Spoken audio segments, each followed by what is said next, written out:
Saudara, kita akan mempelajari satu hal yang sangat penting, dan ini yang dilupakan oleh hampir semua gereja. Padahal apa yang kita mau temukan dalam firman Tuhan yang hari ini kita pelajari, itu sangat dibenci oleh iblis. Ya, saya mau yakinkan ini kepada saudara. Iblis tidak pernah pusing dengan orang membangun gedung gereja, membuat acara-acara ibadah, ya semua kegiatan kerohanian. Iblis nggak pernah pusing. Iblis nggak pernah marah dengan orang-orang Kristen buka sekolah Alkitab banyak-banyak, tidak. Tapi iblis yang paling marah adalah bagian ini. Istilah umum yang dikatakan oleh Alkitab adalah memuridkan. Ya, ini yang paling iblis benci. Nah, kalau gereja tidak ada konsep pemuritan ini, atau istilah selalu banyak dipakai multiplikasi, pelipat gandaan, dan banyak lagi yang lain, saudara, maka sebetulnya gereja itu kehilangan esensinya, gereja kehilangan otoritasnya, gereja kehilangan kuasa yang hakiki atau mutlak itu. Maka itu bertahun-tahun. Wah, kalau saya cerita tentang usaha gereja untuk pemuritan ini, sudahlah mau pakai metode apa saja yang gereja itu nggak pernah coba. Saya bisa sebut nama-nama yang pernah datang ke Indonesia mengajarkan pemuritan. Maaf, saya bukan anti dengan pengajaran-pengajaran itu, tapi Alkitab itu mengajarkan bahwa memuridkan itu nggak bisa diimpor. Keberhasilan sebuah pemuritan di suatu gereja itu nggak bisa dipakai oleh gereja lain. Kenapa? Karena masing-masing gereja itu seperti sebuah keluarga. Nah, ini yang banyak gereja tidak mengetahui pola pemuritan. Kalau saya lari tahun 70-an akhir, ya 78, itu pertama kali gereja Indonesia mendengar nama gereja sel atau kelompok sel dari Korea. Itu tahun 78. Wah, akhirnya ribuan pendeta dari Indonesia belajar ke Korea semua. Ulang dari Korea, membuat semua komsel. Bubar, nggak jadi. Karena mengambil pola dari keluarga yang ada di Seoul. Di Seoul pun ada banyak keluarga Tuhan, kalau saya sebutkan. Itu hanya Juyonggi saja. Muncul lagi tahun 80-an awal, antara 83-84. Ya, dari Amerika, namanya Bob Weiner. Ikut semuanya. Nggak jadi juga. Terus, saudara, kenapa gereja nggak mau belajar? Kita tidak bisa meniru orang lain. Artinya begini, bukan untuk sombong, tidak, saudara. Saudara kakak beradik kandung, lalu saudara kandung menikah.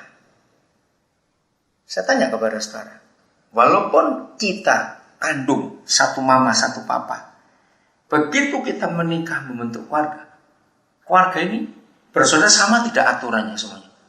Bayangkan, dari satu papa satu mama beda. Nah, ini yang gereja nggak pernah nyadari. Sekalipun saya mau tegaskan lagi ini. Misalnya saudara dari gereja ini, dan gereja saudara punya berapa cabang.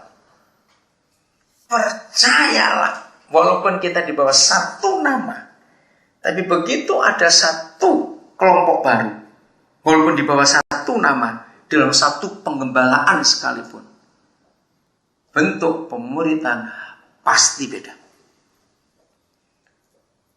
Jadi saya mau menekankan ini dulu, supaya kalau saudara yang ada di sini, saya tidak tahu berapa pengerjaan dari gereja ini, mempelajari hari ini, jangan coba terapkan pakai di gereja cabang saudara di tempat yang lain, walaupun di bawah satu pengembalaan. Ini keunikan dari Roh Kudus yang sangat mengagumkan. Dan sungguh ini yang disesalkan. Cukup banyak pemimpin yang gak mengerti kebenaran ini. Lalu berapa banyak kita pakai buku-buku, beli buku banyak-banyak, nggak bisa.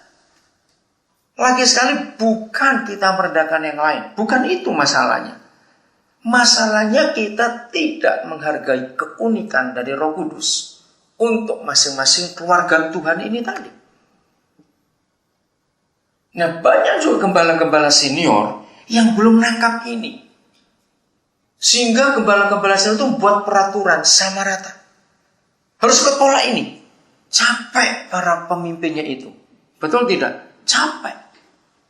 Nah, akhirnya baik gembala senior maupun gembala cabang maupun para pemimpin apa istilah komsel mau apa sama-sama capek. Sebab gembala-gembala cabang ditekan oleh gembala senior, lalu gembala cabang nekan pemimpin komsel ke gereja cabang itu tadi. Nah, baik kalau tekan jadi apa itu? Stres. Akhirnya saling nyalakan. Nah, ini yang gak dimengerti. Roh Kudus itu unik, katakan amin.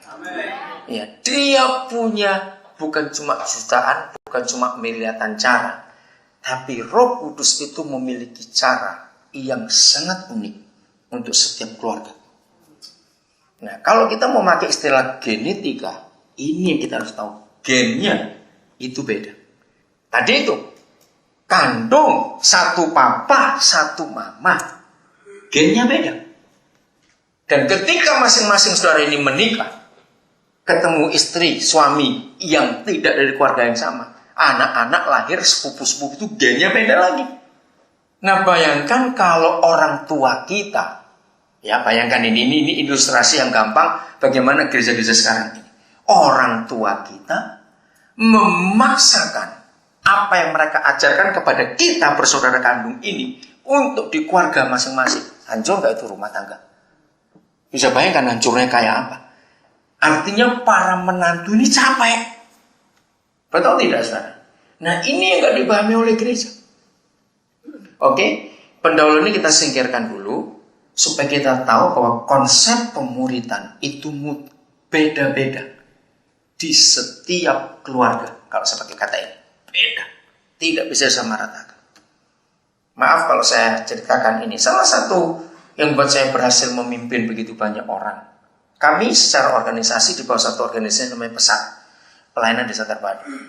Di Papua, saya membawai 9 kabupaten. Di semua kabupaten ada 35 sekolah. Dengan PESAT cabang-cabang yang lain, mereka belajar dari kami. Dan saya tekankan ini. Walaupun saya membawai 9 kabupaten, ada sekian ratus tim, guru, dan semuanya itu. Saya menerapkan kebenaran ini. Kamu di masing-masing tempat cari bentuk sendiri yang Roh Kudus tunjukkan kepada kamu. Dan mereka berkembang dengan DNA-nya masing-masing atau gen masing-masing itu. Dan saya menghormati Roh Kudus. Nah, kesimpulannya, maaf, ini membuat banyak pendeta sakit hati kalau saya bicara. Di Alkitab tidak ada kata gereja cabang. Tidak ada kata gereja cabang. Karena kalau cabang, ya seperti perusahaan. McDonald, franchise sama semuanya. Sampai warnanya, bentuk kursi, semua cara pandang sama. Nah, Roh Kudus gak bisa diseragamkan seperti itu.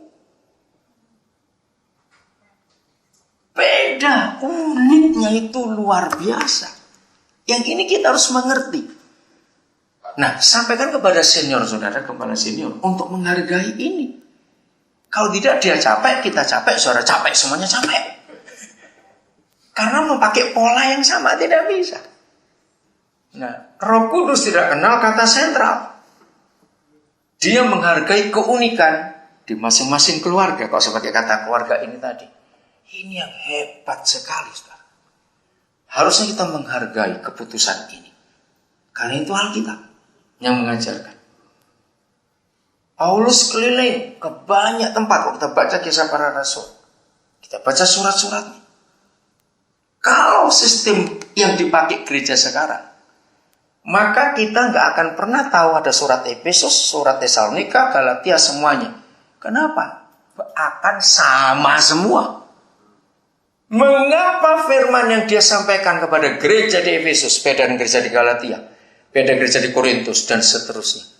Seharusnya para pemimpin mempelajari itu. Kalau itu seragam, kalau itu cabang, kita nggak akan punya keragaman kebenaran sehebat